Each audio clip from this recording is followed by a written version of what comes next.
and welcome to week 3 of this 12-week journey that we're taking together. We're now getting into the actual trading and how we're going to use everything that we've talked about philosophically over the past 2 weeks and put it into the market itself and trade it. This week, our goals are to do several things. Number one, we want to meet Mr. or Professor Al E. Gator. We want to learn about what is the trader's most important problem, and it's not making profits, it's keeping profits or not losing money after you've made it. Trading for profits is fairly simple and fairly easy. Keeping the money you make is not that easy. We're going to look into how this alligator is a system that we use to asset allocation or do our asset allocation to tell us which trades to take, which way to go in the market, whether we're buying or selling, when to buy and sell, how the market is made up and how the alligator is made up, how to trade it, and then we're going to give some examples of how it works in the actual market. So we've got a big week planned out here, and right now what we want to do is to go over here and meet Professor Al E. Gator. Here's Professor Al E. Gator, and Al E. Gator is going to teach us how to profitably trade both stocks, bonds, and commodities on any time frame, on any chart. The first job that Professor has is to teach us about how the alligator works, when he's hungry and when he's not hungry. The purpose of the alligator is to allow us to enjoy the gain that we get from trading and to avoid the pain of giving the money back. So the first thing we want to do is look at traders' biggest problems. And trading's biggest problems, believe it or not, is not making profits. That's not the problem. The problem is keeping profits by not having whiplashes. That is all traders' biggest problem. Another problem is that most traders say that making money is easy, but keeping it is hard. There is a solution to this, and we call that solution the alligator. So today our goal is to learn about the alligator and how it works. Here's a typical trading market. Most of the lifetime of any trading market is back and forth and back and forth. We call this a range-bound or a bracketed market. As a matter of fact, if you take the lifetime of a market as 100%, then 70 to 85% of that market, whether you're talking about bonds, stocks, or commodities, or even options, 70 to 85% of the time, that market just goes back and forth in a rather narrow channel.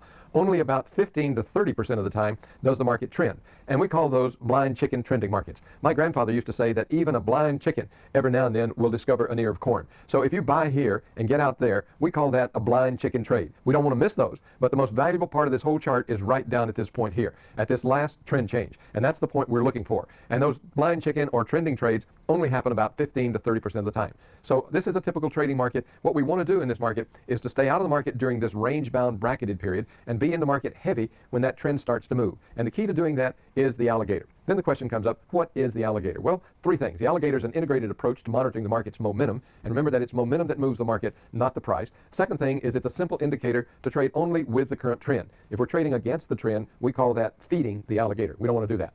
And it's a protection device not to lose money during bracketed markets. Let's go further. The basic alligator strategy is simply to wait for a trend to prove itself by breaking out of the old barriers, that bracketed market, and using the fractal, which we're going to learn about next week in week 4, as our very first entry.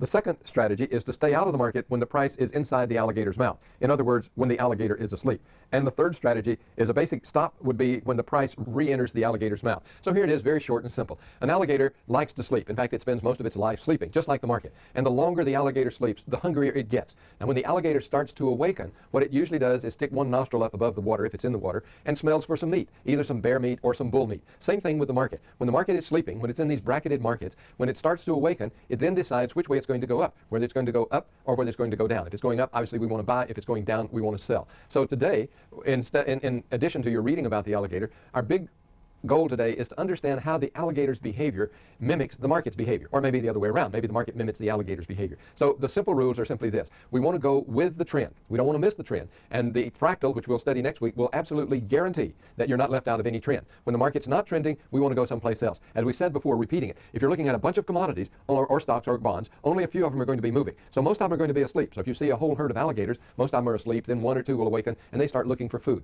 When the alligator's looking for food, that creates a trend market. We want to be very aggressive in trend markets, and we want to trade, and be 2 things. We want to be a very aggressive trader and a very conservative fiscal money manager. And we can do that using the alligator. The alligator also takes care of all of our asset allocations, and it does one other thing. It allows you to trade with the Elliott wave without knowing what Elliott wave you're in. Anytime the price bars are outside the alligator's mouth, you're in a trend. Any impulsive wave.